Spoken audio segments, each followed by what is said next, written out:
Hello everyone, welcome to लॉबर्स और मैं हूं अनुभव गुप्ता। तो जैसे कि आपको पता है यार, लॉबर्स के ऊपर आपको कंप्लीट इन्फॉर्मेशन मिलती है बहुत सारे लॉ एग्जाम्स के बारे में, जिसमें है क्लैट का एग्जाम, आईलेट का एग्जाम, जिसमें आता है सिम्बॉयसिस का एग्जाम, इसके अलावा एमएचसीईटी का एग्जाम, इसके अलावा DULLB का एग्जाम, इसके अलावा यूपीएससी के बारे में, जुडिशरी के बारे में, LLM के बारे में।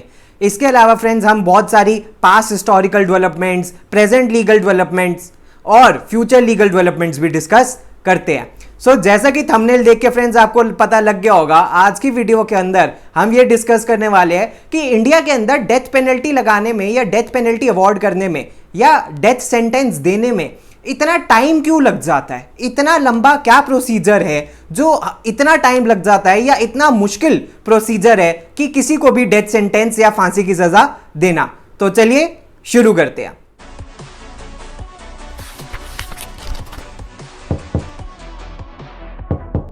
तो फ्रेंड्स, अगर मैं फांसी की सजा के बारे में बात करूं तो इसके अंदर एक बहुत ही लैंडमार्क केस है। केस का नाम है Bachchan Singh versus state of Punjab, जिसके अंदर सुप्रीम कोर्ट ने बोला था कि जो फांसी की सजा है वो सिर्फ और सिर्फ rarest of the rare case के अंदर ही लग सकती है। क्योंकि बच्चन सिंह के केस से पहले होता क्या था कि लाइफ इंप्रिजनमेंट को एक्सेप्शन मानते थे और जो डेथ पेनल्टी है उसको रूल मानते थे।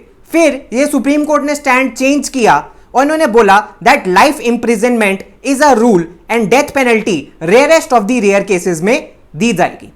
तो फ्रेंड्स, हमें यह भी जानना जरूरी है कि यार डेथ पेनल्टी किन किन ऑफेंसेस में दी जा सकती है। तो अगर मैं एक एक करके आपको बताऊं कुछ ऐसे ऑफेंसेस जिसमें डेथ पेनल्टी दी जा सकती है, तो फ्रेंड्स सबसे पहला है हमारे पास सेक्शन 120B आईपीसी का, जो कहता है being a party to a conspiracy to commit capital offence. तो यहां पे कैपिटल पनिशमेंट दी जा सकती है। इसके अलावा 121 के अंदर आईपीसी के अंदर ही waging a war against the India, ये भी इसके अंदर भी डेथ पनिशमेंट दी जा सकती है। ये जनरली टेररिस्ट को दी जाती है। इसके अलावा जो डेथ पेनल्टी दी जा सकती है वो 302 एंड 303 के अंदर आईपीसी के अंदर दी जा सकती है, जो कि मर्डर के ऑफेंसेस हैं। इसके अलावा 305 में भी डेथ पेनल्टी दी जा सकती है, जिसमें अबेट किया जाए किसी माइनर की सुसाइड को। इसके अलावा जो डेथ पेनल्टी है वो और भी बहुत सारे ऑफेंसेस में होती है। फॉर एग्जांपल, अगर मैं रेप के ऑफेंसेस बताऊं तो अगर फॉर एग्जांपल सबसे पहले 376A के अंदर, जहां पे रेप के बाद अगर किसी विमेन की डेथ हो जाती है या लाइफ लॉन्ग वो परसिस्टेंट वेजिटेटिव स्टेट के अंदर चली जाती है, जिसको आप एक तरीके का परमानेंट पैरालिसिस भी कह सकते हो, तो उसके अंदर भी डेथ पेनल्टी दी जा सकती है।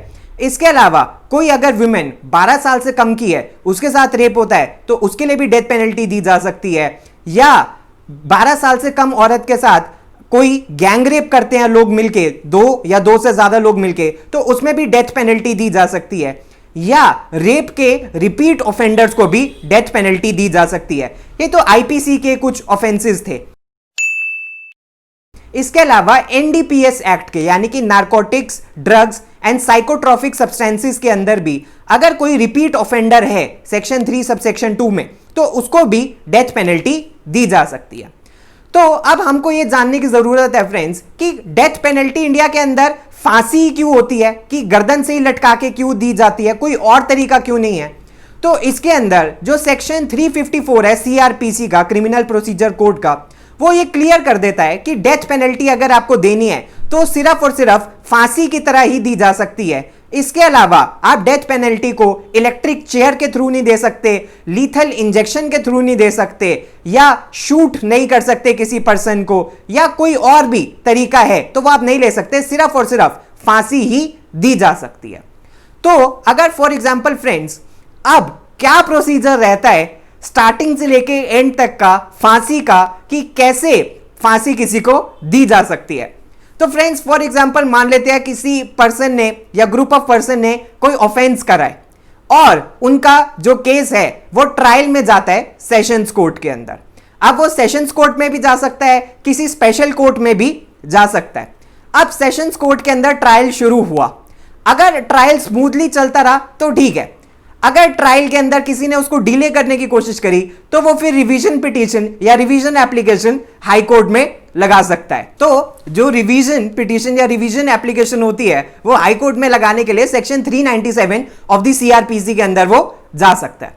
चलो मान लेते हैं कि रिवीजन पिटीशन की नौबत ही नहीं आती है और जो सेशंस कोर्ट है वो कन्विक्ट कर देता है और वो डेथ पेनल्टी दे देता है। अब डेथ पेनल्टी सेशंस कोर्ट दे तो सकता है लेकिन अपनी मर्जी से नहीं दे सकता, उसको हाई कोर्ट से कंफर्म कराना पड़ेगा कि वो डेथ पेनल्टी या डेथ सेंटेंस किसी को दे रहा है। तो इसके लिए सेक्शन 366 ऑफ द सीआरपीसी के अंदर उसको सेशंस कोर्ट को कंफर्मेशन लेना पड़ेगा हाई कोर्ट से कि वो डेथ पेनल्टी दे सकता है। तो अभी तो हमने सेशंस कोर्ट देखा, अब सेशंस कोर्ट से अपील जाएगी हाई कोर्ट के अंदर, जहां पे 2 जजेस की बेंच जनरली इसको सुनती है जिसके अंदर डेथ पेनल्टी दी जाती है। अब हाई कोर्ट भी मान लेते हैं कि इस अपील के अंदर डेथ पेनल्टी मेंटेन करता है, ठीक है, कि वो कहता है कि डेथ पेनल्टी सही दी गई है। तो यहां पे भी मैटर खत्म नहीं होता, अब मैटर जाएगा सुप्रीम कोर्ट के अंदर।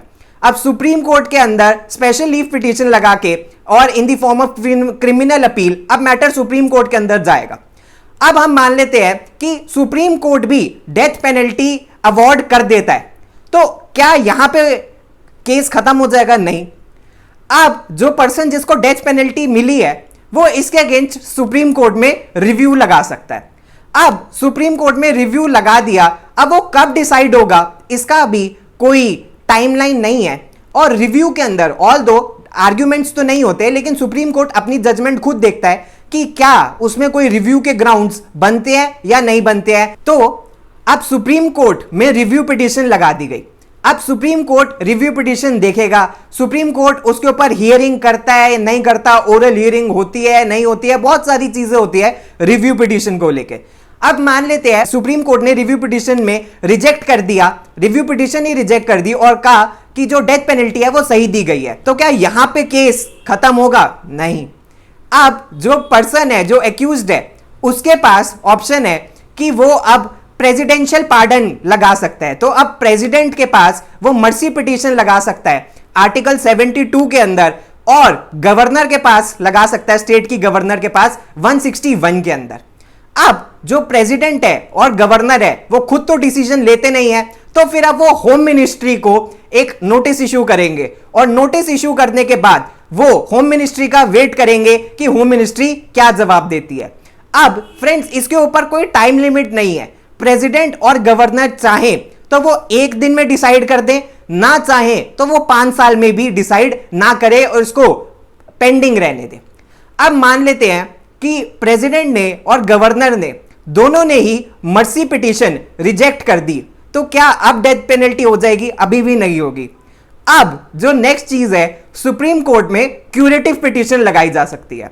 अब अगर कोई एक्यूज्ड क्यूरेटिव पिटीशन लगाता है तो क्यूरेटिव पिटीशन के 2-3 ग्राउंड्स होते हैं कि ग्रोस मिसकैरेज ऑफ जस्टिस हो या principles of natural justice follow नहीं करे हो। लेकिन curative petition generally supreme court इसके अंदर बहुत ज्यादा इंटरफेयर नहीं करता, एक मियरली प्रोसीजर है जो सुप्रीम कोर्ट सुन तो लेगा या देख लेगा लेकिन अल्टीमेटली रिजेक्ट ही कर दे। तो अब फ्रेंड्स सुप्रीम कोर्ट ने रिव्यू पिटीशन भी रिजेक्ट कर दी, प्रेसिडेंट और गवर्नर ने मर्सी पिटीशन भी रिजेक्ट कर दी, उसके बाद सुप्रीम कोर्ट ने क्यूरेटिव पिटीशन भी रिजेक्ट कर दी। अब इनका ऑर्डर ऊपर नीचे हो सकता है, ऐसी कोई बात नहीं है कि पहले ये होना चाहिए दूसरी ये होना चाहिए। अब क्या होगा, अब फांसी कैसे लगेगी?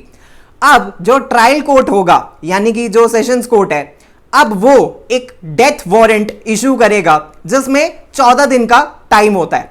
अब 14 दिन का जो टाइम है यानी कि जिस दिन से इशू करा गया है उस दिन से लेके और फांसी के दिन में 14 दिन का समय होना चाहिए। अब ये डेथ वारंट ट्रायल कोर्ट कब इशू करेगा इसके ऊपर भी कोई टाइमलाइन नहीं है। तो जब तक कोई ट्रायल कोर्ट को अप्रोच नहीं करता तो ट्रायल कोर्ट भी इसके अंदर कोई डेथ वारंट इशू नहीं करेगा। अब मान लेते हैं कि ट्रायल कोर्ट ने भी डेथ वारंट इशू कर दिया, तो इसको फिर हाई कोर्ट और सुप्रीम कोर्ट में चैलेंज करा जा सकता है। और अगर हाई कोर्ट और सुप्रीम कोर्ट इसके चैलेंज को अलाउ कर देते हैं तो फिर फांसी रुक जाएगी। लेकिन अगर हाई कोर्ट और सुप्रीम कोर्ट इसके चैलेंज को नहीं एक्सेप्ट करते तो फिर फांसी दे दी जाएगी। तो फ्रेंड्स ये तो प्रोसीजर था एक पर्सन के लिए।